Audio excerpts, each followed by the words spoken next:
ಸಂದೇಹ ಸಮಾಧಾನದ ಕೇಳುಗರಿಗೆಲ್ಲ ನನ್ನ ನಮಸ್ಕಾರಗಳು. ನಾನು ನಿಮ್ಮ ಡಾಕ್ಟರ್ ಸಂಗಮ್. ಮುಕ್ಕೋಟಿ ದೇವತೆಗಳನ್ನು ಆರಾಧಿಸುವ ಭಾರತೀಯ ಪರಂಪರೆಯೊಳಗೆ ನೂರಾರು ಆಚರಣೆಗಳು, ಶಾಸ್ತ್ರಗಳು ಅವ. ಆದರೆ ಅದರ ಹಿಂದಿನ ಅರ್ಥ, ಅದನ್ನು ಯಾಕೆ ಮಾಡಬೇಕು, ಏನು ಪ್ರಯೋಜನ, ಇವು ಯಾವೂ ನಮಗೆ ತಿಳಿದಿರೋದಿಲ್ಲ. ಅದಕ್ಕೆ ನಮಗೆ ವೇದ ಉಪನಿಷತ್ಗಳ ಆಧಾರ, ಜ್ಞಾನ ಇವು ಕೂಡ ಇರುವುದಿಲ್ಲ.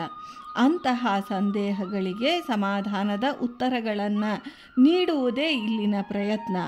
ಅಂದ್ರೆ ನಮ್ಮ ಸಂದೇಹಗಳಿಗೆ ಡಾಕ್ಟರ್ ಸುಧಾ ನರಸಿಂಗರಾವ್ ದೇಶಪಾಂಡೆ ಇವರು ಸಮಾಧಾನದ ಉತ್ತರಗಳನ್ನು ನೀಡ್ತಾರೆ. ಇದು ವಾರಕ್ಕೊಮ್ಮೆ 3 ಪ್ರಶ್ನೆಗಳಿಗೆ ನೀಡುವ ಉತ್ತರ. ನಿಮ್ಮಲ್ಲಿ ಈ ರೀತಿಯ ಸಂದೇಹಗಳಿದ್ರೆ ಅವುಗಳನ್ನು ನಮಗೆ ತಿಳಿಸ್ರಿ, ಸಮಾಧಾನದ ಉತ್ತರಗಳನ್ನು ಪಡೀರಿ. ಇವತ್ತಿನ 3 ಪ್ರಶ್ನೆಗಳ ಹಿಂಗವ. ಚೈತ್ರ ಮಾಸ ನಡೀಲಿಕ್ಕತ್ತದ. ಈ ಹುಣ್ಣಿಮೆಯೊಳಗೆ ಹನುಮ ಜಯಂತಿ ಆಚರಣೆ ಮಾಡಬೇಕೋ, ಮಾರ್ಗಶುದ್ಧ ತ್ರಯೋದಶಿ ಎಂದು ಆಚರಣೆ ಮಾಡಬೇಕು? ಹನುಮ ಜಯಂತಿ ಆಚರಣೆ ಹೆಂಗೆ ಮಾಡಬೇಕು? ಹನುಮಂತ ದೇವರ ಜನ್ಮಸ್ಥಳ ಅಂಜನಾದ್ರಿ, ಕನ್ನಡ ನಾಡಿನ ಹನುಮ ಅಂತಾರೆ. ಆದ್ರೆ ತಿರುಪತಿಯಲ್ಲಿನ ಅಂಜನಾದ್ರಿನೂ ಅವನ ಜನ್ಮಸ್ಥಳ ಅಂತಾರೆ. ಯಾವುದು ನಿಜ? ಈ 3 ಪ್ರಶ್ನೆಗಳಿಗೆ ಸಮಾಧಾನದ ಉತ್ತರಗಳನ್ನು ತಿಳ್ಕೊಳ್ಳೋಣಂತ. ಹರೇ ಶ್ರೀನಿವಾಸ. ಎಲ್ಲ ಅಧ್ಯಾತ್ಮ ಬಂಧುಗಳಿಗೆ ಅನಂತ ಅನಂತ ನಮಸ್ಕಾರಗಳು.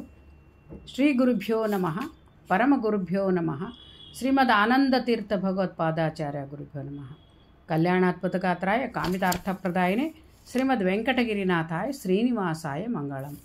ಸಂದೇಹ ಸಮಾಧಾನ ಈ ಕಾರ್ಯಕ್ರಮದ ವೀಕ್ಷಕರಿಗೆ ಹಾಗೂ ಕೇಳುಗರಿಗೆ ನನ್ನ ಭಕ್ತಿಪೂರ್ವಕ ನಮಸ್ಕಾರಗಳನ್ನು ಹೇಳ್ತಾ, ಇಂದಿನ ಪ್ರಶ್ನೆಗಳಲ್ಲಿ ಈ ರೀತಿ ಕೇಳ್ತಾ ಇದ್ದಾರೆ. ಚೈತ್ರ ಮಾಸದ ಹುಣ್ಣಿಮೆಯಂದು ಹನುಮ ಜಯಂತಿ ಆಚರಿಸಬೇಕು ಅಥವಾ ಮಾರ್ಗಶುದ್ಧ ತ್ರಯೋದಶಿ ಹನುಮ ಜಯಂತಿ ಆಚರಿಸಬೇಕು ಅಂತ ಕೇಳ್ತಾ ಇದ್ದಾರೆ. ಯದ್ಯಪಿ ಚೈತ್ರ ಮಾಸ ಅಂತಂದರೆ ತಮಗೆಲ್ಲ ಗೊತ್ತು, ವಸಂತ ಋತು, ಚೈತ್ರ ಮಾಸ, ರಾಮನವಮಿ ಆದ ಮೇಲೆ ಒಂದು ವಾರದಲ್ಲೇ ಮುಂದೆ ಹುಣ್ಣಿಮೆ ಬರ್ತದೆ. ಆ ಹುಣ್ಣಿಮೆ ಹನುಮನ ಜನಿಸಿದ ದಿನ ಅಂತ, ಜಯಂತಿ ಅನ್ನೋ ಅರ್ಥ ಹನುಮನು ಉದಿಸಿದ ದಿನ, ಹನುಮನು ಜಯಂತಿ ಅಂತ ಕರಿತೀವಿ. ಆವತ್ತು ಮಾಡಬೇಕು ಅಥವಾ ಮಾರ್ಗಶುದ್ಧ ತ್ರಯೋದಶಿ ಮಾಡಬೇಕು ಅಂತ ಕೇಳ್ತಾ ಇದ್ದಾರೆ.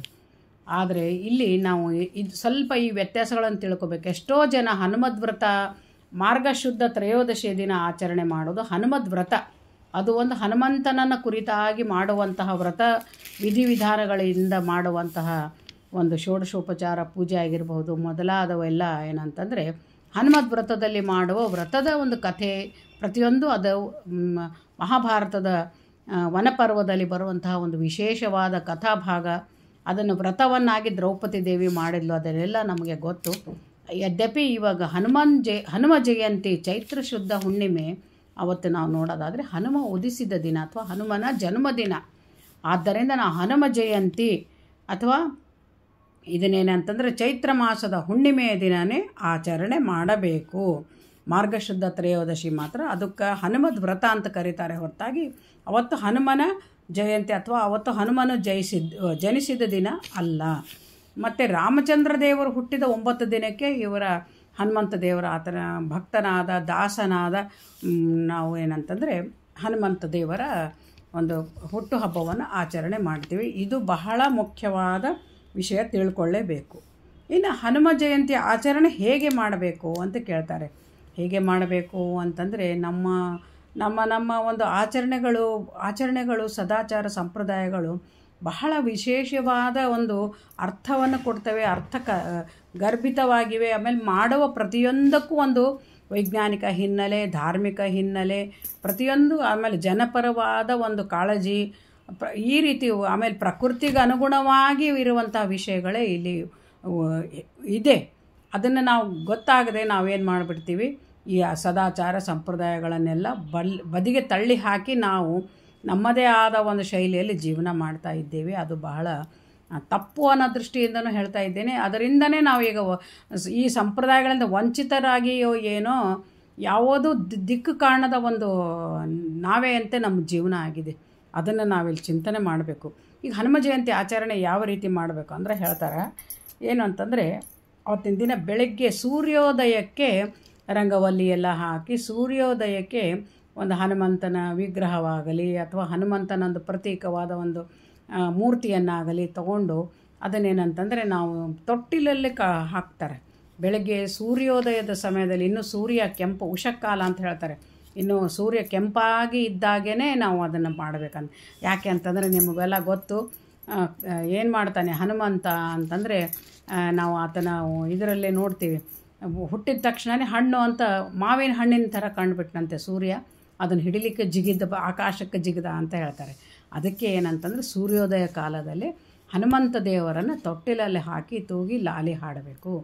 ಅದರ ಜೊತೆಗೆ ಏನಂತಂದರೆ ಅವ್ರ ಸೂರ್ಯನನ್ನು ಕಾಣತರಲೇ ಆಕಾಶಕ್ಕೆ ಜಿಗಿದ ಅನ್ನೋ ದೃಷ್ಟಿಯಿಂದ ಅದನ್ನು ನಾವು ಬೆಳಗ್ಗೆ ಬೇಗ ಎದ್ದು ರಂಗೋಲಿ ಎಲ್ಲ ಹಾಕಿ ಮನೆಯ ಅಂಗಳದಲ್ಲಿ, ಕೆಲವರಂತೂ ಅಂಗಳದಲ್ಲೇ ತೊಟ್ಟಿಲನ್ನು ಶೃಂಗಾರಿಸಿ ಎಲ್ಲ ಹೂವುಗಳಿಂದ ಅಲಂಕಾರ ಮಾಡಿ ಎಲ್ಲ ಸುವಾಸಿನಿಯರು ಕೂಡಿಕೊಂಡು ಕೋಸಂಬರಿ ಪಾನಕಗಳನ್ನೆಲ್ಲ ಮಾಡಿ ನಿವೇದನ ಮಾಡಿ ವಿಜೃಂಭಣೆಯಿಂದ ಆಚರಣೆ ಮಾಡ್ತಾರೆ. ಕೆಲವು ದೇವಸ್ಥಾನಗಳಲ್ಲಂತೂ ಗಂಧಲೇಪನ ಮುಂತಾದವನ್ನು ಮಾಡಿ ಹನುಮಂತ ದೇವರನ್ನು ಕುರಿತಾಗಿ ಅವತ್ತಿನ ದಿನ ಸಾಕಷ್ಟು ಪವಮಾನ ಹೋಮಗಳು ಮುಂತಾದವನ್ನು ಕೂಡ ಮಾಡೋದನ್ನು ನಾವು ನೋಡ್ತೀವಿ. ಸಾಮಾನ್ಯವಾಗಿ ಆಚರಣೆ ಏನು ಅಂತಂದರೆ ಮನೆಯಲ್ಲಿ ಬೇಗ ಸೂರ್ಯೋದಯಕ್ಕಿಂತ ಮುಂಚೆ ಎದ್ದು ಅಂಗಳವನ್ನು ಸಾರಿಸಿ ರಂಗೋಲಿ ಎಲ್ಲ ಹಾಕಿ ಅಂಗಳದಲ್ಲೇ ಹನುಮಂತ ದೇವರ ಒಂದು ತೊಟ್ಟಿಲ ಮಹೋತ್ಸವವನ್ನು ಯಾವ ರೀತಿ ನಾವು ಮಕ್ಕಳಿಗೆ ತೊಟ್ಟಿಲಲ್ಲಿ ಹಾಕಿ ಮಾಡ್ತೀವೋ ಆ ರೀತಿ ಮಾಡಬೇಕು ಅಂತ ಹೇಳ್ತಾರೆ.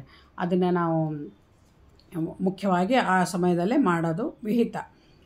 ರಾಮಚಂದ್ರ ದೇವರು ಮಧ್ಯಾಹ್ನ 12 ಗಂಟೆ ಅಭಿಜಿತ್ ಮುಹೂರ್ತದಲ್ಲಿ ನಾವು ಅವನನ್ನು ತೊಟ್ಟಿಲಲ್ಲಿ ಹಾಕಿದರೆ ಹನುಮಂತ ದೇವರನ್ನು ಬೆಳಗ್ಗೆ ಉಷಃಕಾಲದಲ್ಲೇ ನಾವು ಮಾಡಬೇಕಾಗಿದ್ದು ವಿಧಿ ನಿಯಮಗಳು.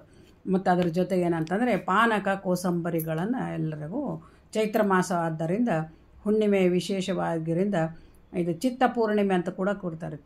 ಚಿತ್ತ ನಕ್ಷತ್ರ ಇರುವುದರಿಂದ ಅವತ್ತು ಏನಂತಂದರೆ ಎಲ್ಲರಿಗೂ ಪಾನಕ ಕೋಸಂಬರಿಗಳು, ಯಾಕಂತಂದರೆ ಈ ವಸಂತ ಋತು ಆಮೇಲೆ ಏನಂತಂದರೆ ಚೈತ್ರ ಮಾಸ ಗೌರಿಯ ಒಂದು ತದಿಗೆ ಮುಂತಾದವು ಮಾಡೋದ್ರ ಜೊತೆಗೆ ಈ ವಾತಾವರಣದಲ್ಲಿ ಬಿಸಿಲನ್ನು ತಡ್ಕೊಳ್ಳಿಕ್ಕಾಗಿ ನಾವು ಪಾನಕಗಳನ್ನು ಸಿಹಿ ಪಾನಕ ಬೆಲ್ಲದಿಂದ ಮಾಡಿದ ಪಾನಕಗಳನ್ನು ಕೋಸಂಬರಿಯನ್ನು ಎಲ್ಲ ಬಂದ ಭಕ್ತಾದಿಗಳಿಗೆ ಅಥವಾ ಹೆಚ್ಚು ಭಕ್ತರನ್ನು ಹುಡುಕಿಕೊಂಡು ದೇವಸ್ಥಾನಗಳಲ್ಲಾದರೂ ಹೋಗಿ ನಾವು ಅದನ್ನು ದಾನಾದಿಗಳನ್ನು ಮಾಡಬೇಕು ಅಂತ ಹೇಳ್ತಾರೆ. ಎಲ್ಲರೊಳಗಿರೋ ಪ್ರಾಣನಾಮಕನಾದ ಹನುಮಂತನನ್ನು ಚಿಂತನೆ ಮಾಡ್ತಾ ನಾವು ಇವನ್ನು ಸಂಭ್ರಮ ಹಾಗೂ ವಿಜೃಂಭಣೆಯಿಂದ ಆಚರಣೆ ಮಾಡಬೇಕು.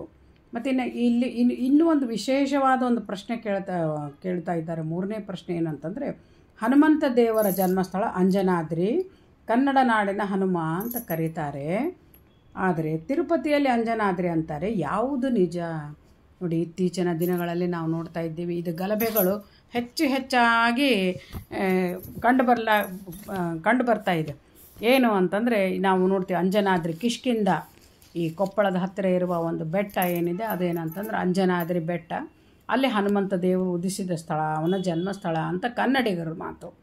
ಈ ಕನ್ನಡಿಗರು ಮತ್ತು ತಿರುಪತಿ, ಯದ್ಯಪಿ ನಾವು ನೋಡ್ತಾ ಇದ್ದೀವಿ ಇತ್ತೀಚಿನ ದಿನಗಳಲ್ಲಿ ಅದು ತಿರುಪತಿ ಅನ್ನೋದೇನಂತಂದರೆ ನಮ್ಮ ಆಂಧ್ರ ಪ್ರದೇಶಕ್ಕೆ ಹೋಗಿದೆ. ನಮ್ಮ ಈ ಸ್ವತಂತ್ರ ನಂತರದ್ದು ಆಗಲಿ ಅಥವಾ ಈ ನಮ್ಮ ವಿಭಜನೆಗಳಾದ ಮೇಲೆ ರಾಜ್ಯಗಳಾದ ಮೇಲೆ ಆ ರೀತಿಯಾಗಿದೆ. ಯದ್ಯಪಿ ತಿರುಪತಿ ಕೂಡ ನಾವು ನೋಡ್ತೀವಿ ಗೋದಾವರಿ ತೀರದಿಂದ ಕೃಷ್ಣೆಯವರೆಗೂ ಏನಂತಂದ್ರೆ ಕನ್ನಡ ನಾಡೇ ವ್ಯಾಪ್ತವಾಗಿತ್ತು. ಕೃಷ್ಣದೇವರಾಯನ ಆಳ್ವಿಕೆ ಕೂಡ ತಿರುಪತಿಯಲ್ಲಿ ಇತ್ತು. ಈಗದು ಏನಂತಂದರೆ ಆಂಧ್ರ ಪ್ರದೇಶಕ್ಕೆ ಹೋಗಿದೆ. ನಾವೆಲ್ಲ ನೋಡೋ ಎಷ್ಟೋ ಪ್ರದೇಶಗಳು ಆಂಧ್ರ ಮಹಾರಾಷ್ಟ್ರಕ್ಕೆ ಸೇರಿಕೊಂಡಿದೆ. ಹೀಗಾಗಿ ಕರ್ನಾಟಕದ ಒಂದು ಭಾಗ ಅಂತಂದರೆ ಇದು ಕೂಡ ಕರ್ನಾಟಕದ್ದೇ ಇತ್ತು. ಮೊದಲಿನ ದಿನಮಾನ ಇತಿಹಾಸಗಳಲ್ಲಿ ನಾವು ನೋಡ್ತೀವಿ, ಅದು ಇದರಲ್ಲಿ ಇದೆ, ಉಲ್ಲೇಖಗಳು ಇದೆ. ಈಗ ಹನುಮಂತ ದೇವರ ಅಂಜನಾದ್ರಿ ಅನ್ನೋದು ಏನು ಅರ್ಥ ಅಂದರೆ, ಅಂಜನಾದ್ರಿ ಅಂದರೆ ಕಿಷ್ಕಿಂಧ, ರಾಮಾಯಣದ ಕಾಲದಲ್ಲಿ ಅದು ಕಿಷ್ಕಿಂಧ ರಾಜ್ಯ ಅಂದರೆ ಸುಗ್ರೀವನ ರಾಜ್ಯವಾಗಿತ್ತು. ವಾಲಿ ಸುಗ್ರೀವರ ಒಂದು ವಾಸಸ್ಥಾನ ಕಿಷ್ಕಿಂಧ. ಅದು ಬರುವುದು ನಮ್ಮ ಕೊಪ್ಪಳ ಜಿಲ್ಲೆಯ ಅಂಜನಾದ್ರಿ ಬೆಟ್ಟದ್ದು.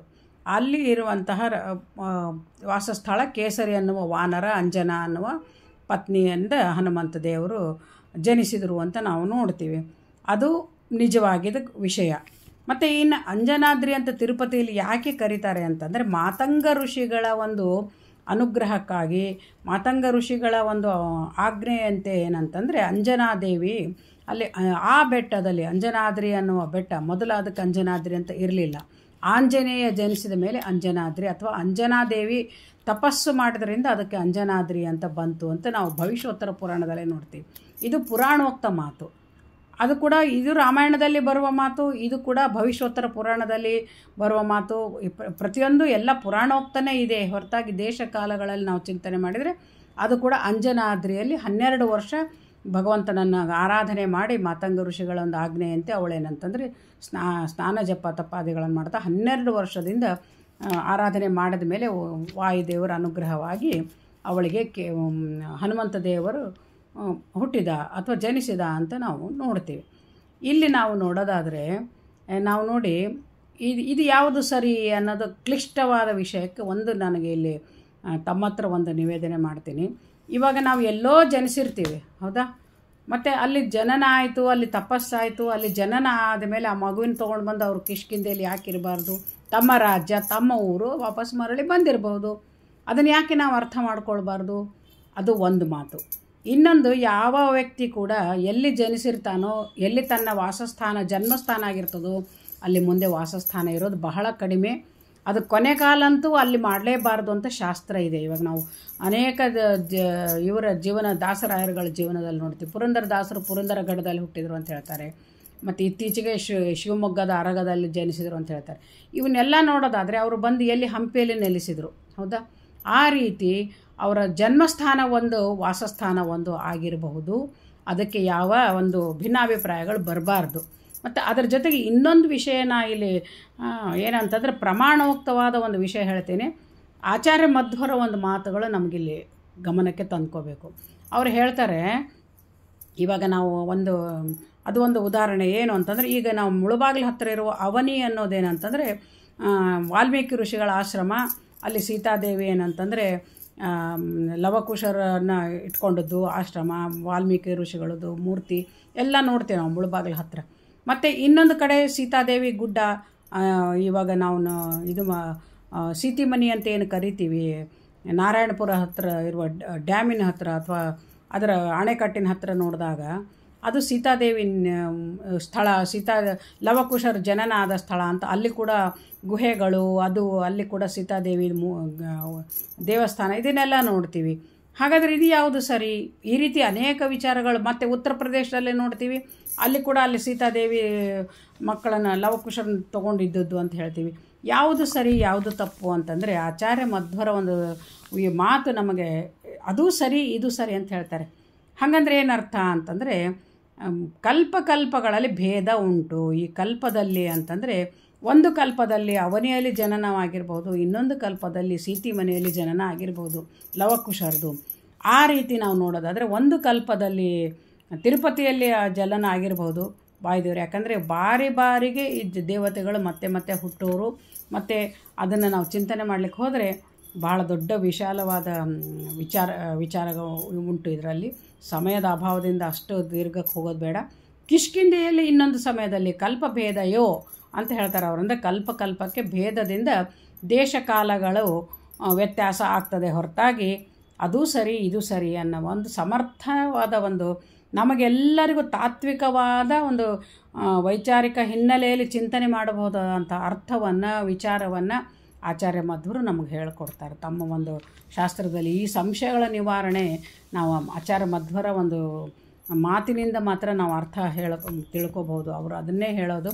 ಯಾಕೆ ಈ ಮಾತು ಹೇಳಿದ್ದಾರೆ ಅಂತಂದರೆ, ನಾನು ಇಲ್ಲಿ ಇನ್ನೊಂದು ವಿಷಯನು, ಆಚಾರ್ಯ ಮಧ್ವರೇ ಪ್ರಥಮೋ ಹನುಮನ್ನಾಮ ದ್ವಿತೀಯ ಭೀಮಯ್ಯವಚ ಪೂರ್ಣ ಪ್ರಜ್ಞತೃತೀಯಸ್ತು ಭಗವತ್ ಕಾರ್ಯ ಸಾಧಕ ಅಂತ ಹೇಳ್ತಾರೆ. ಅದಕ್ಕೆ ಇದು ಈ ಒಂದು ಶ್ಲೋಕ ಅಥವಾ ಮಧ್ವಾಕ್ಯ ಮಂತ್ರಸಿದ್ಧಂ ಇದೆಲ್ಲ ಬಳಿತ ಸೂಕ್ತ, ಮಹಾಭಾರತ ತಾತ್ಪರ್ಯ ನಿರ್ಣಯ ಪ್ರತಿಯೊಂದರಲ್ಲಿ ಆಚಾರ್ಯ ಮಧ್ವರು, ಹನುಮಂತ ದೇವರ ಅವತಾರನೇ ಆಚಾರ್ಯ ಮಧ್ವರು ಅನ್ನೋದು ಕೂಡ ನಮಗೆ ಕಂಡುಬರೋ ದೃಷ್ಟಿಯಿಂದ ಅವರೇ ಹೇಳಿದಂಥ ವಿಷಯಗಳನ್ನು ನಮಗೆ ಪ್ರಮಾಣಪೂರ್ವಕವಾಗಿ ತೆಗೆದುಕೊಂಡ್ರೆ ಇದು ಸರಿ.